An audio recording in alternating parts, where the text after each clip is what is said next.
All right, guys, welcome back. Happy May the 4th be with you for all of you Star Wars fans. Hey, we're going to get after it right away. Few quick things to go over. Two things. Number one, obviously, we are on three things. We're on chapters 10, 11, and 12, so we are really, really mowing through this. You guys so far are doing a fantastic job. Discussions look good. I've reached out to a few of you guys. If there were some issues we had to discuss, bear with me, I was choking on something. Um, Discussion number three is coming up. Case studies are in. I know there were a few of you who didn't have books. Hopefully, you got the emails I sent out that had the case study copied. If there's anybody else out there who doesn't have the case study, please let me know right away. We'll get your copy of it.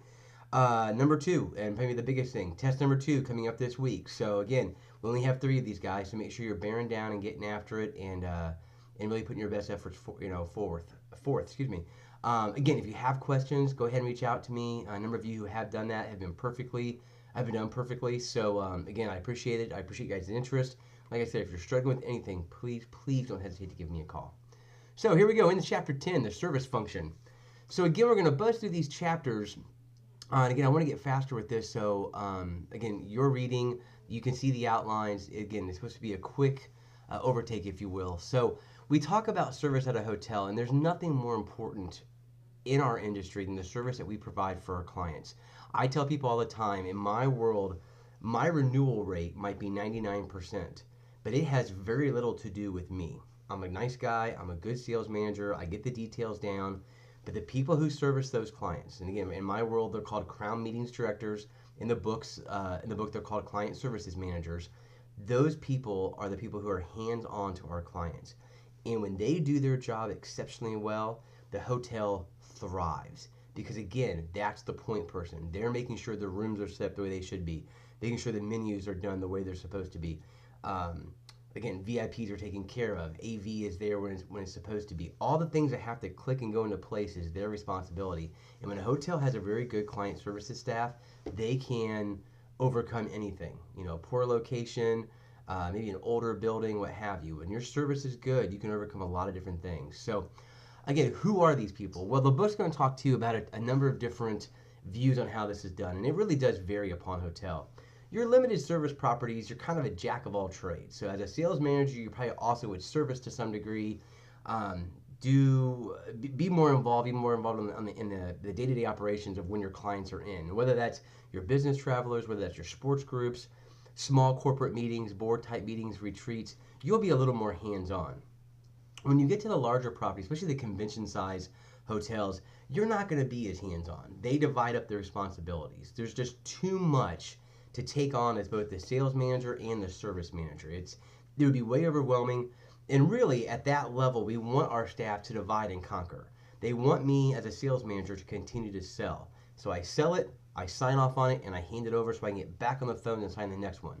Um, and the service managers obviously then are purely focused on the details, and that's what makes them so good. So, two theories of thoughts. The book does a nice job of actually touching on both. Um, and again, like I said, it's gonna really depend upon what type of hotel you're at. So, talking about the client service manager (CSMs), again we call them CMDs. Just to kind of give you a brief overview of what that life is like. Number one, incredibly detail oriented. Okay, these guys have to be good with that. Number two, communication. They have to be able to communicate in multiple ways: email, telephone, not so much on the social media side yet, but obviously in person. There has to be a very good back and forth. They have to understand what's being requested by the client, what they're portraying to the client, make sure that everybody's on the same page, and that's not always easy. Client services managers, that job is very tough and more of your after hours. I mean, obviously, a lot of meetings take place 8 to 5, but then your meal functions, your social functions, evening meetings, evening events, galas, those kind of things happen after 5 o'clock. So for the service managers, it is a little bit what I say rougher in the sense of their time commitment to the hotel. They may have to be there at 6 in the morning, 7 in the morning, because the breakfast is being served and the meeting kicks off at 8, so they have to be there before everything starts. Um, Definitely, I would think, again, a job for someone who is very detailed, someone who is a go-getter for sure, You got to have energy because obviously that's what you're portraying the hotel to the client. And again, someone who's willing to work some odd hours. So again, that kind of touches a little bit on the CSM. So in a lot of different hotels, you should have a director of client services, which we do, a director of sales, obviously, and those people are going to work together seamlessly. Is your hope, obviously, what we're looking for. Again, we kind of touched on the importance of communication. Guys, I can't go over that enough. Communicating to the client, communicating between a staff. The CSM's responsibility, once they have what's going on for the meeting. So everything from day 1 to day 4 and all the hours in between. They are the one that then has to communicate that to the rest of the hotel. And that is not an easy task. And then they'll put together what's called a resume. And that resume will be read, if done right, by all the directors of the different departments. And they'll be able to look through there and say, okay, this affects me how? If you're in banquets and we've got 5 or 6 meals, they have to know when the meals are going to be served, what they're serving, how many people, are there specialty meals, how many banquet captains we're going to need, how many servers are going to need so they can staff accordingly. Then you look at the front desk, okay? Majority of our check-ins are coming in on Tuesday with some coming in late Wednesday. Our VIPs are coming in Tuesday and they're coming in by limousine, okay? The front drive needs to know that, so valet guys make sure they're there and ready to get the guys out of the car. Bellman has to be ready to go because that's going to be the heaviest day. All of those details get communicated by the CSM. And like I said, their responsibilities to making sure that the hotel is aware of the special needs of each one of our clients is immense, and it's incredibly important. So that's a quick overview of the service side of things. Trust me, there's much more detail in the book, and I want you guys to read all of that. Follow along on the outlines. Again, I can't emphasize enough how important they are to the hotel and to the functionality when it comes to a group hotel, very similar to what mine is. They are our lifeline, and they are the ones that let us know if the clients are happy, if there are things that were discussed that need to be improved for next year. Then I know to bring up that conversation when we try to renew the contract. So again, they are very, very key to me in giving me an insight on how the client felt about their experience, as well as making sure the things I've promised they've made happen. So we're going to scooch on over to chapter 11. Bear with me while I open this document. We're going to talk about guest rooms and a few different things here. So obviously, heads and beds are what makes the money for most hotels. Even though we're a group hotel and we make a lot of money off food and beverage, nothing outweighs heads and beds. I mean, that's where we make most of our revenue. So we talk about guest rooms, and we've talked a little bit about the reservation system. We've talked about how in my hotel we've got Opera and we have Delphi. Delphi's kind of the sales department's, here are our groups, here's where they're at, and Delphi will real good Delphi systems will talk to Opera, and they'll pull rooms out of inventory. Ours, unfortunately, do not. We don't have the upgrade. So we've got a special person, our reservations manager, who actually takes all of our groups, realizes what do we have in Delphi, makes sure that same thing comes out of Opera and everything matches up. So again, from a reservation system, that is key because obviously, your hotel room is a perishable item. After today, 12:01 tonight, I can't sell today's room again. It's gone. So again, we have to know what inventory we have on hand. We have to know when we can discount it, when we need to sell it for higher rates, and how fast can we move it. So that reservation system allows us to really kind of keep track of where our peaks and valleys are and how we will push price accordingly. So how we tap into the reservation system, almost everybody now, you can do it online.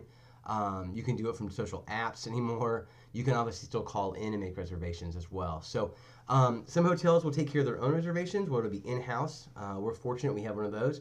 You also can have a central reservation system, and we actually have both because we fall under IHG, which is Intercontinental Hotel Groups. We have a 1-800 number through IHG, and then we have a local number you can call for our own here in Indianapolis, that reservations department. So nice to have both of those. Again, allows us to really take reservations from all over the world, to be quite honest. So when we talk about how our groups will book, there are ways we can set up that they can actually book online. We can set up their own landing page where they have a special code, and boom, when their guests enter in, they actually put in a code and it pops up just their block. So they're booking their specific rate for their specific room types over those specific dates. You can also have third parties that you can book into, and then it's it books into the third party site, and then it dumps into Opera. So the two systems talk to one another, and so we've got a block in Opera that's being held. The reservations are being made here, and there's a download process that downloads those reservations into our system. And then our reservations manager still has to go in and make sure everything went in correctly, and if there are any special room types that needed to be saved or given to certain people, then we have to adjust that accordingly. Now, the old-fashioned rooming list would be basically what it sounds like. I've got Miami of Ohio's volleyball team coming in. Coach sends me a list of the team, or the team that's traveling, who's staying with who. I give it to my reservation manager. She types in all of the reservations. We take the confirmation numbers, tack them onto a spreadsheet next to the names of the players or the staff, and I send it back to the coach, and he knows where everybody's staying at. So those are kind of the ways you're going to make reservations. Housing bureaus will help too. Visit Indy has a fantastic housing bureau, so they can actually run the whole thing, and that also works like a third party where it's going to filter down into our system. So they're given so much inventory. We make sure the descriptions fit well. They make the reservations, and in a certain time period, they all download into our system, and then we go in and make sure that they're assigned correctly. So, and again, when we're talking about rooms, you're going to see a lot in the book about rate structure. Obviously, different rooms are going to have different prices, and it could even vary upon the group. We've got groups who value double rooms more so than kings because it's a cheerleading group and they're putting 4 people per room. So we might charge a little more for a double because we're actually putting 4 people in there as opposed to just 1. Your upgrades are going to be a certain level. At my hotel, typically a standard room is, let's say, $189. The next level up is $199, then $209, then $219, and then our suites go for like $269. That would be rack rate, off the street, decent time of the year, about what we charge. Again, for groups, it's going to vary depending upon the food and beverage spend, how many overnight rooms they want, what time of year they're coming in. So that will change as far as what the overall rate is. But again, you're usually going to see that increase per room type when you go from a standard to an upgrade to a suite to, in our world, a train car. So, so that's kind of when we talk about room rate structures. Complementary arrangements, in our contracts, we're typically going to have a comp policy. Usually it's 1 per 40, 1 per 50, meaning for every 40 or 50 rooms that the client consumes, we give them 1 free room night. That's standard in the industry. You're going to have complimentary upgrades. I typically put 3 in my package, so I tell them, again, if you've got 2 VIP or 2 VPs and an executive vice president, we'll upgrade them to the first upgrade level, which usually is for us as king executives. If it needs to go up another notch, we can put them in our suites. We can put them in train cars. So, again, that's kind of what you're going to see as we go through and look at the different types of rooms and the rate structures we use. So the other thing you're going to want to take a look at, and again, the chapter does a fantastic job of describing this, but talks about how you manage your room blocks. And so you're going to look at things like arrival and departure patterns. When is the majority of the group coming in? When is the majority of the group leaving? And how do we manage that accordingly? Because obviously housekeeping has to know so they can turn those rooms back over and they can be ready for the next group. I wish we could go into greater detail, but when we talk about booking these blocks, where do you book different groups? You usually don't want a Tuesday, Wednesday group because that just eats up the whole week. So we talk about that pattern again. In a perfect world, I like to have a group be Monday, Tuesday, Wednesday, Thursday, check out Friday. So I got 4 days out of a 5-day window that they booked in. Or I go Monday, Tuesday, check out Wednesday, knowing I can do a Wednesday, Thursday, Friday pattern. So, if you chop up a week, you got to be able to chop it up in a way that it makes sense. Going Tuesday, Wednesday means I lose Monday and probably lose Thursday and Friday. So you want it to flow in a certain way, and that's very hard to do. Some people are locked into certain dates of the year or certain times of the week where it just works best for their staff or their attendees. And so, again, you're going to look at that big picture and find out where best does this fit in the system. So, when we manage our room blocks, one of the things the client service managers have to do is they're going to follow on to see what the pickup is. Pickup is obviously when the rooms are being utilized. So a group might say, I want 100 overnight rooms. And we'll watch, we're 3-4 months out. We'll watch to see how their rooms are materializing. So is it a group that's going to book fast and furious? Gen Con is notorious for this. The Gen Con people know when our rooms go on sale for Gen Con. It's usually 1 year out from the date of Gen Con. They know it. And I can guarantee you 75% of the rooms in the city of Indianapolis are booked that very first day. It's that important to those people. So we know they're going to pick up quick and fast. You've got other groups who might be last minute bookers. And so you're getting within a month or 2 months, a month, 3 weeks. Where's that block at? Because here's the thing. If they don't pick up all the rooms that they were contracted for, number one, there could be penalties involved. But number two, we need to get those rooms back in the general inventory so we can sell them. Like we talked about. We don't get to sell today's rooms tomorrow. Okay, they're gone. So that's a lost potential revenue for us. So as soon as we have an idea, look, they're not picking up any more rooms. They, either the conference overestimated what they needed, it wasn't done on a good date, and so they're having trouble getting people to come to it. We need to know that right away. Pull those rooms out of the block, put them back in the inventory, and see if we can sell them as fast as we can. So that leads to, now you have the flip side too. You can have a group that said, you know what, we only need 50 rooms. Lo and behold, the room block's at 75. And they're just selling like crazy. Well, that can be a good thing because obviously we're selling overnight rooms. But it could be a bad thing if all of a sudden this is a week where the city is very, very compressed.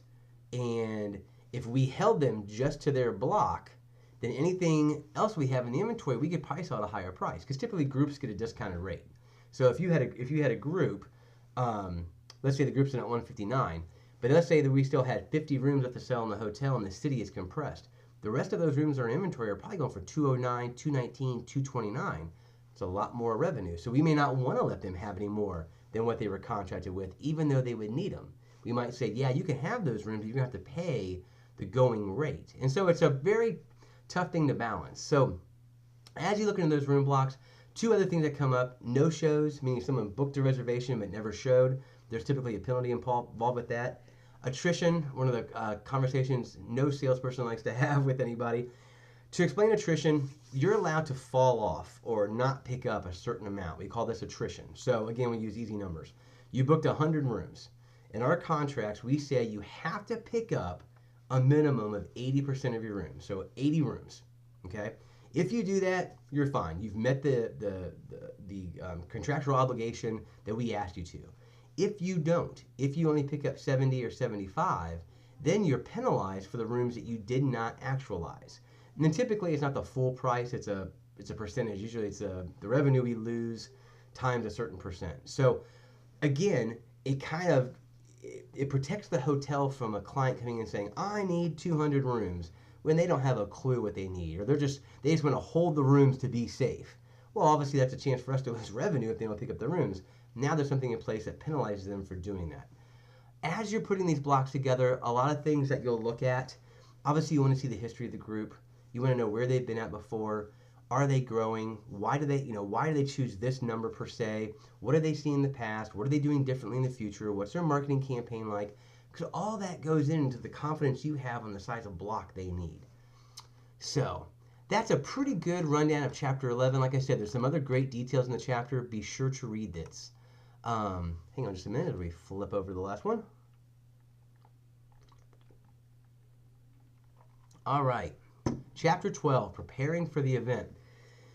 So we're still on the service side of things. This is mainly for your client services people and your frontline. So director of rooms is going to be involved with kind of the prep, if you will. Your housekeeping department, your food and beverage directors, your outlets like restaurants and spas and those kind of things. They're going to sit down and they're going to have these pre-convention meetings. Okay, and every hotel does it a little differently. We do ours, I think it's every Tuesday or Thursday. To be honest, I don't get invited to that one because I'm on the sales side. But those guys will all sit down and they're going to run through all the groups that are in that week and make sure if there's anything important that needs to be done. This VIP is coming in. This group is a little strange because they're bringing a 65 passenger bus. This group's bringing an Indy car and they're putting it in the front lobby. Everybody be aware of this. We kind of go through to make sure everyone's on the same page so that, again, we treat the group the way we want to. So we talked about already, the resume is what they'll read from. The resume basically is the outline of who that group is, what they're doing, why they are here, what are the important aspects for them, and just some things we've learned as we've dealt with the client. And make sure that information gets passed down to everybody who's going to have a hand on that group. So that's kind of the pre-function, the pre-con, well, we do call it a pre-con meeting. And it can be done with the client actually, or it can be done just by the hotel staff themselves. A lot of times you'll have both. You'll have a chance to sit down with the client either a day or so before they get there. It might be a couple weeks before they get there, and just go, let's just make sure we have all of our details here, all our ducks in a row. Especially your bigger, larger meetings, you might want to do that because there are a lot of changes that'll happen from the time a contract signed until it's actually actualized. So that's going to happen. You're going to have BEOs, which are banquet event orders. This is, again, the marching orders, if you will, of the client services manager to the different departments. That BEO is the Bible for them, okay? And that is, it will lay out, let's try to do it simply. Let's say you had a 75-person banquet, okay? This BEO, the banquet event order, is going to lay out how the room should be set, rounds of 10, what kind of tablecloths are we using? They're going to be forest green. We're going to use these particular chairs. They're going to have the stage set up in the front with a podium and a mic. They're going to tap into the house sound system. They're going to have a table in the back of the area for different marketing materials. The linens that'll be down are going to match the tablecloths. Food will be served exactly at 7 o'clock. We are having roast beef, carrots, mashed potatoes, rolls on the table, butter on the table. Everybody will have water. The bar will be open so you can go to them from the bar. And for dessert, it'll be served after dinner, and it's going to be chocolate cake.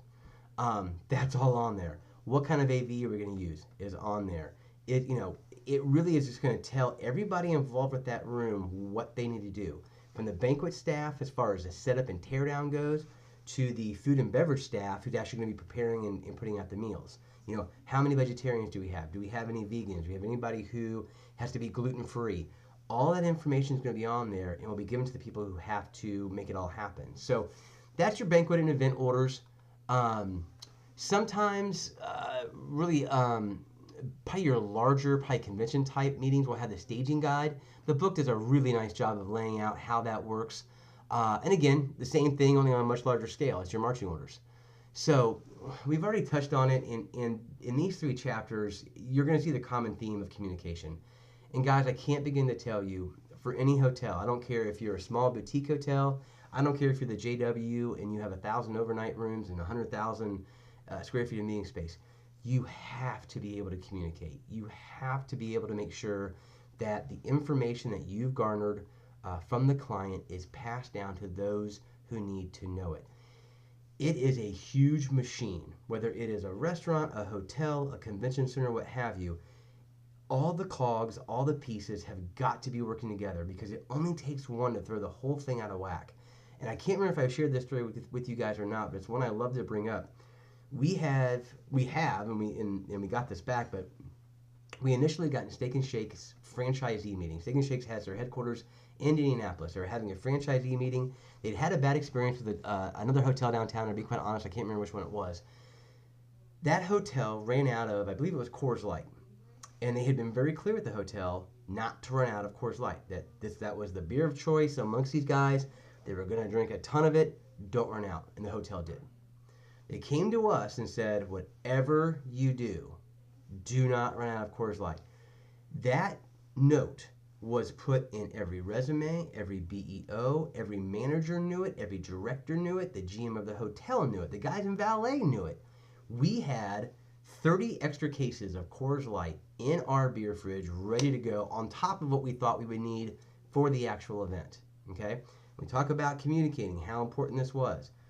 Lo and behold, night's getting towards the end. The VP, who was my point person, who told us don't run out of Coors Light, goes to one of the bartenders, asks for a Coors Light, and this particular bartender had gotten lazy, had not restocked his bar, and told her we didn't have any, that we were sold out. And so she shook it off and got another drink, and to top everything off, this bartender said, and you know what? You're lucky I'm serving you at all because we're 15 minutes past when the bar should have closed. This was a group that was spending $150,000 with the hotel. So that bartender ended up getting fired the following morning. I had a very long talk with my client, in which case we actually ended up taking them golfing at the Brickyard and brought a car full of Coors Light, as well as their favorite brownies. We did not get it back the next year, although we were told it was because we didn't have the right date. Came after them very hard the following year, have got it back, and have had it ever since. So again, guys, I cannot begin to tell you enough how important communication is. like I said, that was a $150,000 client. And yours truly lost out big time on that one. So, again, there's the key. There's the theme, if you will, of these 3 chapters: communication, detail, and that's how everything works. So guys, 3 more chapters down, getting closer to the end of the 8 weeks. Again, as you have questions, reach out to me. Don't forget to study hard for test number 2, discussion number 3. Anybody out there who had trouble with that case study, shoot me a quick email. I know you guys, my email is not working right now. I'm working on getting that changed. I think you can respond to my emails. So again, that's probably the best way to send something to me. All right, guys, have a great week.